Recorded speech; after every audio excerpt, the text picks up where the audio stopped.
Good morning friends. I hope आप सब अच्छे होंगे। आपका स्वागत है आपके अपने YouTube channel current affairs for exam में। चलिए आज दिनांक 14/6/2025 की प्रश्नावली शुरू करते हैं।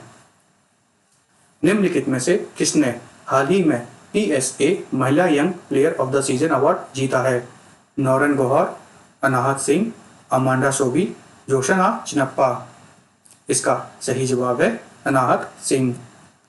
अनाहत सिंह ने PSA महिला युवा खिलाड़ी का सीजन पुरस्कार हाल ही में जीता है। वह एक स्क्वैश खिलाड़ी हैं। चलिए अगले प्रश्न पर आते हैं।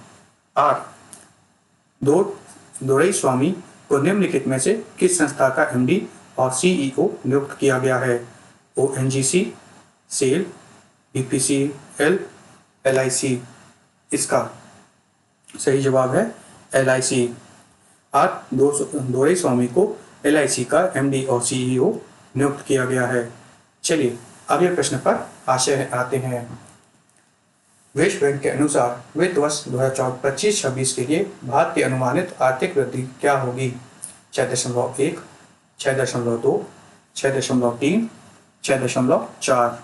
इसका सही जवाब है 6.3%।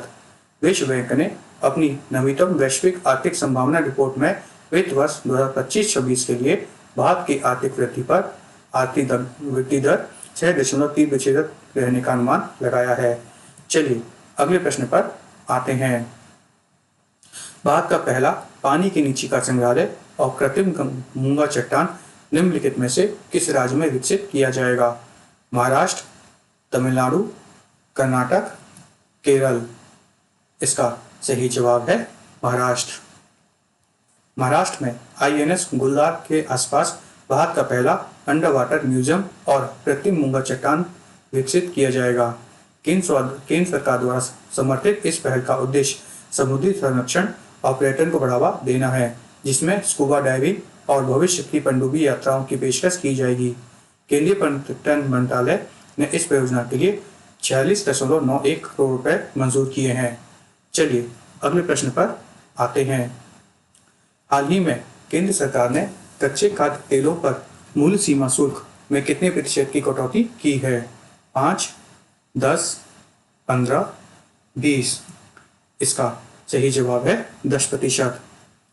केंद्र सरकार ने कच्चे खाद्य तेलों अर्थात कच्चे सूरजमुखी, सोयाबीन और पाम तेलों पर मूल्य सीमा शुल्क को 20% से घटाकर 10% कर दिया है, जिसके परिणामस्वरूप कच्चे तेल और कृषक खाद्य तेलों के बीच आयात शुल्क का अंतर 8.75% से 19.25% हो गया है। चलिए अगले प्रश्न पर आते हैं। निम्नलिखित में से किस नौसेना ने भारतीय नौसेना के साथ पैसेज अभ्यास आयोजित किया है? Spain, Germany, Poland, Britain. इसका सही जवाब है ब्रिटेन। भारतीय नौसेना ने और यूके रॉयल नेवी ने हाल ही में उत्तरी अरब सागर में एक पैसेज अभ्यास किया है। पैसेज एक्स एक संयुक्त नौसैनिक अभ्यास है जो मित्र देशों की नौसेनाओं के बीच किया जाता है जब वे एक ही क्षेत्र में तैनात होते हैं, जिसका उद्देश्य अंतर संचालन और संचार को बढ़ाना होता है।